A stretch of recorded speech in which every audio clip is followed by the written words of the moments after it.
So let's start with these questions. What I'd like you to do, Allie, is look at these two numbers and circle whichever one you think is bigger, or write an equal sign if you think they're the same. Okay. Okay? Should I just circle the denominator? Or You can circle the whole number. That's Okay. fine.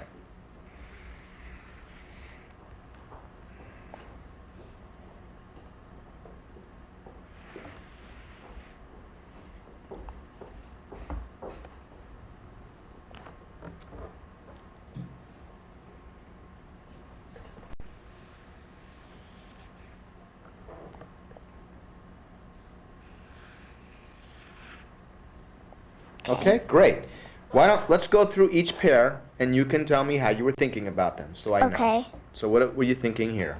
Well, I kind of messed up. I was thinking 1/3 more likely that's bigger, because if you change the digit down more 3, and then if it was 1, 1, then it would equal to 1. So, and 1 is a whole number, so it's bigger. And on this one, Wait, so which one's bigger here? 1/3. Oh, you think 1/3 is bigger? Yes. Okay. How about here? 1. And why is that? I thought 1 was bigger because it's a whole number, Ah. and it's just one group of just a one number. Okay. And how about here?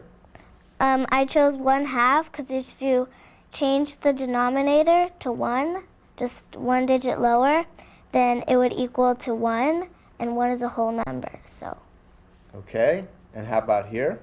I chose 1/7 because I wasn't quite sure about this one, so I chose 1/7 because I thought it was just the smallest number, and usually you go down to the smallest number to get to the biggest number. With fractions. Yes. And how about here? I chose 1/2 because it's like 1/2 in this picture. It's like I could just change the bottom number one more digit, and it would be 1.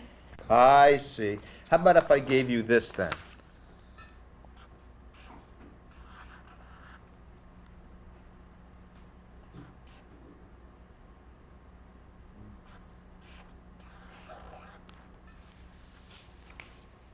Which would you say is bigger there? I'd still say 1/2. Okay, you want to circle that? So we'll remember that. And then this one you wanted to change, right? Yes. Okay, so why don't I circle this? That way we'll remember. Okay. Okay? Okay, now these are two numbers. Sometimes we call this a mixed number, and sometimes we call this an improper fraction. Okay. Have you heard that before? Yeah. Okay. So what I'd like to know is, can you write this mixed number as an improper fraction? Okay.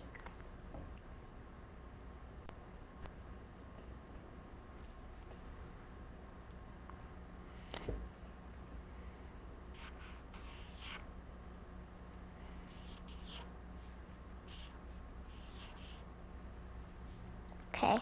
Okay, and so these are the same? These are the same. Okay.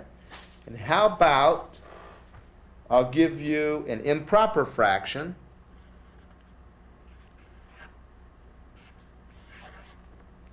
And you can write that as a mixed fraction. A mixed. Okay.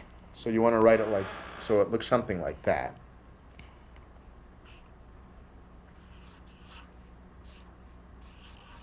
Can you tell me how you thought about that? I thought about that because it's 13/6, and if you could just put the 1 over, and it could be 1 and 3/6. Okay.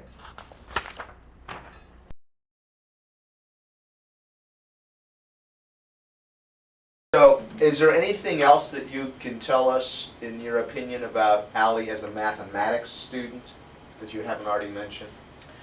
I think one of the things that makes her strong is that she has awareness of what she doesn't understand. So I think that's a quantum leap personally. She seems to realize what it is she has trouble with, she doesn't understand the conceptual base behind some of the things, and she's not real into, you know, methodically going through a process. Mm-hmm. She's more of a hands-on, which I guess is probably better for everybody. But So that this topic is fractions, and Mhm. if there's anything you can say about what you did with fractions in your class, or just to set the stage, it would be helpful to hear.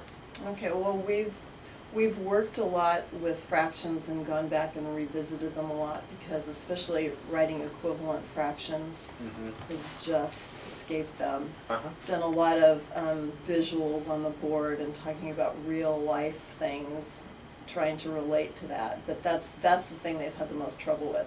When they got to multiplying and dividing fractions and everything, they thought that was really a piece of cake. But then when they went back to revisit the fractions and trying to add and subtract fractions, that they had to write equivalents where they were, you know, again, still not seeing that there was a connection really.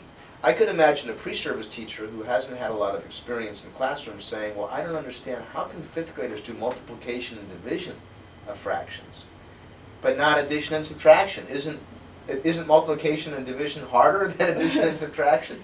Well, it's more process oriented, so if you learn the process, you don't have to really understand what you're doing, and probably most of them don't. Multiply across Right, and flip. yeah.